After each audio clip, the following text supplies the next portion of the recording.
السلام عليكم ورحمة الله. عجبتني فكرة المكرمية دي، شفتها في قناة أجنبية. كانت مشاركاها كشورت يعني مختصر. كان سريع جدا وما كانتش كاتبة فيه الأطوال ولا كاتبة فيه نوع الخيوط، فحبيت ان انا انفذها وافيدكم معايا. احنا هنا استخدمنا 4 خيوط، 2 في الاول وبعد كده ضفنا عليهم 2 من الجنبين. كل خيط متر ونص، وبنجوزه وبنبدأ ان احنا نشتغل بيه كده زي ما موجود في الفيديو.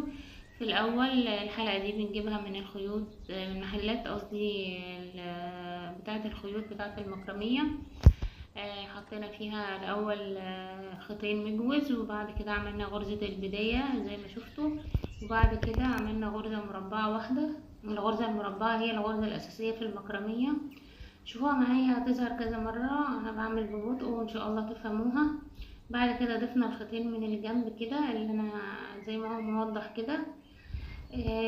وبعد كده هنكمل طول المكرمية بالغرزة المربعة لحد ما نوصل للطول المناسب اللي احنا عايزينه.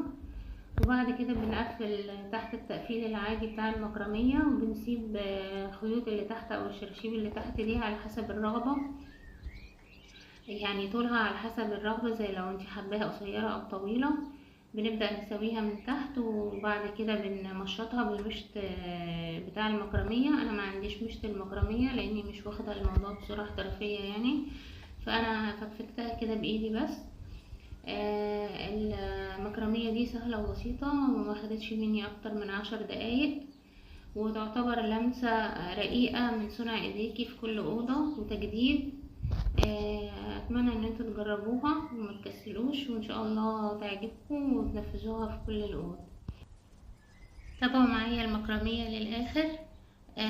والسلام عليكم ورحمة الله.